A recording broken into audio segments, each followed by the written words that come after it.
نحمده ونصلي على رسوله الكريم اما بعد فاعوذ باللہ من الشیطان الرجیم بسم اللہ الرحمن الرحیم۔ میرے قابل محترم دوستوں، بزرگوں، بھائیوں، اللہ تعالیٰ نے ہمیں کچھ عرصہ کے لیے اس دنیا میں بھیجا ہے، اور یہ سفر ماں کی گود سے لے کر قبر کی گود تک کا سفر ہے۔ تو اس سفر نے ہمیں دھوکے میں ڈالا ہے۔ جو آتا تو بہت لمبا نظر ہے، لیکن جو گزرا ہوا وقت وہ کچھ یاد نہیں۔ آج سے پچھلا دن یاد نہیں کہ کل کیا ہوا تھا، اور کسی کو یہ نہیں پتا کہ آنے والے کل میں کیا ہوگا۔ ایک اللہ کی خالق ذات جانتی ہے کہ ہمارا آنے والا کل کیسا ہے۔ تو آج ہم اپنے کل کو بہتر بنانے کے لیے لگے ہوئے ہیں کہ ہر انسان کی کیا سوچ ہے کہ میرا گھر بہترین بن جائے، میری نوکری بہترین ہو جائے، میری گاڑی بہترین ہو جائے، میرا کاروبار بہترین ہو جائے۔ تو میرے بھائیوں، یہ دنیا کی چیزیں، یہ سب کچھ یہیں رہ جائے گا۔ انسان کے ساتھ اس کے اعمال جائیں گے۔ اسلام میں کاروبار سے منع نہیں ہے، کاروبار کرو، لیکن اللہ کو بھی یاد کرو، اللہ کے لیے نیک اعمال کرو، اپنے اعمال کو بہترین سے بہترین بناؤ، اللہ سے اپنا تعلق بناؤ۔ کل نفس ذائقۃ الموت، کہ ہر شے نے موت کا ذائقہ چکھنا ہے۔ ہم سے پہلے جتنے بھی ہیں تمام کے تمام اللہ کے پاس چلے گئے، تمام کے تمام مر گئے، اس مٹی میں مل گئے، اور ایک وقت وہ آنے والا ہے جب ہم بھی اس مٹی میں مل جائیں گے۔ تو اس وقت کو اپنے یاد کریں کہ وہ قیامت کا دن، کہ ایک دن 1000 برس کے برابر ہوگا، اور قیامت کی زندگی کبھی نہ ختم ہونے والی زندگی، کہ زمین سے لے کر 7ویں آسمان تک رائی کے دانے بھر دیے جائیں۔ رائی کا دانہ چھوٹا چھوٹا دانہ ہوتا ہے، بالکل باریک سا دانہ۔ 7 آسمان زمین رائی کے دانوں سے بھر دیے جائیں، اور 1000 برس کے بعد ایک پرندہ آئے اور ایک دانہ اٹھا کے لے جائے۔ ایک دن آئے گا، وہ دانے تو ختم ہو جائیں گے، لیکن آخرت کی زندگی کبھی نہ ختم ہونے والی زندگی ہے۔ تو اصل اللہ نے ہمیں دنیا میں جو بھیجا ہے، مختصر زندگی دی ہے، یہ امتحان کی جگہ ہے، یہ تیاری کے لیے بھیجا ہے۔ اور جتنا یہاں کما لیا اتنا آگے استعمال کر لیں گے، اور جب غافل رہے، نہ کچھ کمایا نہ کچھ لے کر گئے، ہمیشہ کے لیے جہنم کی آگ میں جلیں گے۔ میرا مقصد صرف آپ لوگوں کو یہ اطلاع کرنا، اور خود کو، اپنے نفس کو اس پر تیار کرنا کہ ہم سب اس دنیا میں امتحان کے لیے آئے۔ اس بات کو ماننا، بار بار اس کا اقرار کرنا کہ دنیا تو امتحان کی جگہ ہے، دنیا تو امتحان کی جگہ ہے، دنیا تو امتحان کی جگہ ہے۔ جتنا اس بات کو کہیں گے اتنا نفس یہ دنیا کی محبت کو نکال دے گا، اور اللہ اور اس کے رسول کی محبت دل میں آ جائے گی۔ پھر موت سے ڈر نہیں لگے گا، موت کی خوشی ہوگی کہ اللہ کو راضی کرنے والے اعمال کرتے کرتے دنیا سے چلا جائے۔ مسلمان کا پہلا کلمہ لا الہ الا اللہ محمد رسول اللہ، اول آخر یہی ہونا چاہیے، اور آخری مرتے وقت بھی اس کی زبان پہ جاری رہے، لا الہ الا اللہ محمد رسول اللہ۔ کوئی معبود نہیں اللہ کے سوا، محمد صلی اللہ علیہ وآلہ وسلم اللہ کے رسول ہے، کوئی خالق نہیں، اللہ خالق ہے، اللہ رازق ہے، اللہ بنانے والا ہے۔ تمام دنیا محتاج ہے اللہ کی، بادشاہ کو کھلانے والا اللہ ہے، وزیروں کو کھلانے والا اللہ ہے۔ ہم سے پہلے جتنے ہیں سب کو اللہ نے کھلایا، ہم کو اللہ کھلا رہے ہیں، ہمارے باپ کو اللہ کھلا رہے ہیں، ہمارے دادوں کو، پردادوں کو، جتنے بھی گزر گئے سب کو اللہ کھلانے والے ہیں۔ کون اگاتا ہے زمین میں سے گلے؟ سائنسدان بیج تک تو پہنچ گیا کہ بیج کو کیسے بہترین بنانا ہے، لیکن یہاں نہیں پہنچا کہ بیج نکلتا کیسے ہے۔ یہ زمین، یہ مٹی کے اندر بیج ڈالو تو آگے سے کیسے اتنے بیج لگ جاتے ہیں۔ تو ایک وہ اللہ کی قادر ذات ہے جو تمام نظام کو چلا رہی ہے. ایک وہ پیچھے بیٹھا ہے جو سب کچھ دیکھ رہا ہے، جو تمہاری پورے زندگی کے اعمالوں کو ریکارڈ کر رہا ہے. اور وہ دن ان قریب آنے والا ہے جب وہ تمہارے نام اعمال تمہارے سامنے رکھے گا. تو میرے بھائیوں، خود کو بہترین سے بہترین اعمال میں جوڑنے والا بنا لو، اور نبی صلی اللہ علیہ وسلم کے مبارک طریقوں پہ چلنے والا بنا لو. محمد رسول اللہ کہ جتنی نبی صلی اللہ علیہ وسلم کے طریقوں پہ چلیں گے اتنی دنیا میں بھی کامیابی اور آخرت میں بھی کامیابی، اور جتنا نبی صلی اللہ علیہ وسلم کے طریقوں سے ہٹ کر چلیں گے دنیا میں بھی ناکام اور آخرت میں بھی ناکام.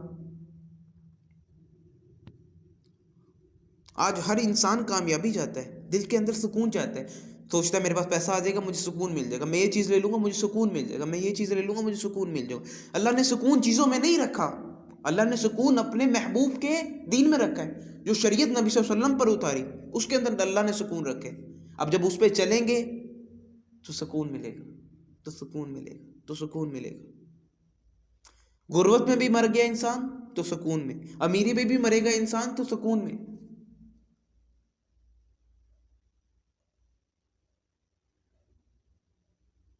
یہ دنیا جی لگانے کی جگہ نہیں ہے، یہ عبرت کی جہاں ہے تماشا نہیں ہے. تو میرے بھائیوں، ایک بزرگ تھے بہلول رحمۃ اللہ علیہ، ایک بازار میں بیٹھے تھے، بادشاہ کا گزر ہوا. بادشاہ نے پوچھا بہلول کیا کرتے ہو؟ کہتے یہ بازار والوں کا تعلق اللہ سے جوڑ رہا ہوں، لیکن اللہ سے تعلق لگانے کے لیے آج کوئی تیار نہیں ہے. بادشاہ سلامت گزر گئے. پھر کچھ دنوں کے بعد بادشاہ سلامت کا قبرستان سے گزر ہوا، دیکھا تو بہلول کو وہاں پایا. پوچھا بہلول کیا کرتے ہو؟ کہا یہ قبروں والوں کو اللہ سے تعلق جوڑنے کے لیے بیٹھا ہوں. کل اللہ تو راضی تھا ان سے تعلق بنانے کے لیے، لیکن یہ راضی نہیں تھے. آج اللہ راضی نہیں ہے، یہ راضی ہیں. تو میرے بھائیوں، یہ جو زندگی ہے اسی میں اللہ سے اپنا تعلق بنا لیں. جو نبی صلی اللہ علیہ وسلم ہمارے لیے نمازیں لے کر آئے ان کو وقت پہ پڑھنے کا اہتمام کریں، اور اپنی نماز کو بہترین سے بہترین بنا کر ادا کریں. کہ صحابہ 2 رکعت نماز پڑھ کے اللہ سے اپنی مردہ سواریوں کو زندہ کروا لیتے، اپنے مردہ بچوں کو زندہ کروا لیتے. ایک صحابی سفر میں تھے، ان کے گھوڑے کا انتقال ہو گیا، فوراً 2 رکعت نماز پڑھی، اللہ سے دعا کی، اللہ تعالیٰ نے ان کا گھوڑا زندہ کر دیا. ایک صحابیہ کا بیٹا انتقال کر گیا تو کہنے لگی یا اللہ میں تیرے دین میں نئی داخل ہوئی، لوگ مجھ پہ تانا کریں گے کہ دیکھا اسلام میں داخل ہوئی تو تیرا بیٹا بھی چلا گیا. تو اللہ تعالیٰ نے اسی وقت ان کا بیٹا بھی زندہ کر دیا. میرے بھائیوں، نماز کی طاقت بہت بڑی طاقت ہے. اپنی نماز کو بہترین سے بہترین بنائیں، اپنی نظر کو نماز میں ٹھہرائیں، اپنا سجدہ، رکوع، قوما، تمام چیزوں کو صحیح بہترین کر لیں. نماز مومن کی معراج ہے. نماز بے حیائی سے روکتی ہے، نماز برے کاموں سے بچاتی ہے. اب یہ بولوں کو بار بار بولنا بھی اور ان پہ عمل بھی کرنا. جتنا بولیں گے اتنا زندگی میں عمل آتا رہے گا، اور جتنا بولنا چھوڑ دیں گے زندگی سے عمل بھی جاتا رہے گا. اب انسان کو دیکھے سارا دن بولتا ہے نا میرا پیسہ میرا پیسہ میرا پیسہ، تو پیسے کی طرف راغب رہتا ہے. اور جب اللہ کے دین کو بولے گا، اللہ کے نبی کے پہنچائے ہوئے پیغام کو بولے گا، تو وہ دین اس کے اندر آتا رہے گا. تو اسی سلسلے میں اللہ تعالیٰ نے دعوت کے عمل کے لیے کم و بیش 1,24,000 انبیاء کرام بھیجے، جو آتے اور لوگوں کو ایک اللہ کا تعارف کرواتے کہ پڑھ لو لا الہ الا اللہ، کامیاب ہو جاؤ گے. جو وقت کے نبی کی بات کو مان لیتا وہ کامیاب ہو جاتا، اور جس نے وقت کے نبی کی بات کو نہ مانا وہ ناکام ہو جاتا. حضرت نوح علیہ السلام کی قوم کو دیکھ لیں، جس نے بات مانی کامیاب ہو گئی. ان کا اپنا بیٹا سمندر میں ڈوب گیا، جو پانی طوفان آیا وہ طوفان کے پانی میں ڈوب گیا. حضرت موسیٰ علیہ السلام کو دیکھ لیں کہ کیسے دریا سے اللہ نے رستہ دے دیا اور فرعون کو اسی دریا میں غرق کر دیا. تو اللہ ہر چیز پہ قادر ہے، اللہ قدرت رکھنے والے ہیں، ہم اللہ کے محتاج ہیں. میرے بھائیوں اپنی نماز کو ہم بہترین سے بہترین بنانے والے بن جائیں۔ اصل تعلق تو اللہ کے ساتھ تعلق ہے۔ جب انسان کا تعلق اللہ کے ساتھ مضبوط ہوگا تو انسان دنیا کے تمام کام بآسانی اللہ سے کروا سکتا ہے۔ اب دنیا کے جتنے بھی کام اللہ سے بآسانی کروا سکتا ہے، کس بیس پر؟ صرف تعلق کے بیس پر۔ آج ہم دیکھتے ہیں نا، دنیا کے لوگ تعلق کے بیس پر اپنے کام کرواتے ہیں۔ فلاں میرا دوست ہے، فلاں میرا دوست ہے، فلاں محکمے میں میرا دوست ہے، کام ہو جائے گا۔ تو وہ تعلق کے بیس پہ کہتے ہیں ہمارا کام ہو جائے گا۔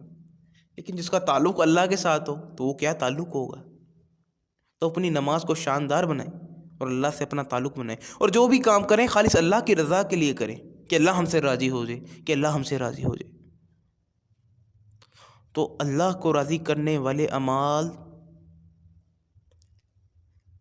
وہ اعمال ہیں جو ہدایت کا سبب بنتے ہیں۔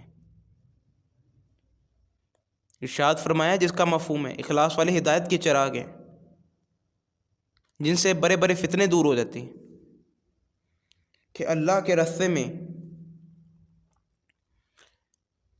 خالص اللہ کی رضا کے لیے ایک کھجور کی گٹھلی دے دینا احد پہاڑ جتنا ثواب ہے، اور احد پہاڑ جتنا سونا چاندی اللہ کے راستے میں دے دینا، اور نیت دکھلاوا کی ہو، قیامت کے دن پکڑ کا باعث بنے گا۔ جو بھی کام کریں خالص اللہ کی رضا کے لیے کریں۔ میں اپنے بچوں کو پالتا ہوں اللہ کی رضا کے لیے، نہیں ان سے فائدے کے لیے نہیں پالتا میں ان کو، کہ کل کو بڑے ہوں گے نوکری کریں گے مجھے فائدہ دیں گے، نہیں، میں تو اللہ کی رضا کے لیے پال رہا ہوں۔ میں کسی غریب کی مدد کر رہا ہوں، میں اللہ کی رضا کے لیے کر رہا ہوں۔ میں کسی کو صدقہ دے رہا ہوں، اللہ کی رضا کے لیے کر رہا ہوں۔ یہ نہیں کہ وہ مجھے برا کہیں گے، واہ کتنا سخی انسان ہے، واہ کتنا صدقہ کرتا ہے، نہیں، میں تو اللہ کی رضا کے لیے کر رہا ہوں۔ تو اپنے ہر عمل کو صرف اللہ کی رضا کے لیے کرنے والے بن جائیں، اور خود بھی نیک کام کریں اور دوسروں کو بھی نیک کام کی دعوت دیں۔ یہ اپنا زندگی کا معمول بنائیں، اپنی زندگی میں اس کام کو عام کریں کہ خود نماز پڑھنے جا رہے ہیں دوسروں کو بھی دعوت دیں۔ اور دعوت کیسے؟ ہم نماز پڑھنے جا رہے ہیں، آپ بھی آ جائیں، آپ بھی آ جائیں، آپ بھی آ جائیں۔ اس سے کیا ہوگا؟ ایک تو ایمان مضبوط ہوگا، اے ایمان والو آجو نماز کی طرف، جیسے جیسے دعوت دے دی، ایمان والو نماز کا ٹائم ہو گیا، ایمان والو نماز کا ٹائم ہو گیا۔ تو اس سے ہماری نماز بھی مضبوط ہوگی، ہمارا ایمان بھی مضبوط ہوگا، پھر نمازوں میں بھی مزہ آئے گا، عبادات میں مزہ آئے گا، عبادات سے ہم لطف اٹھائیں گے،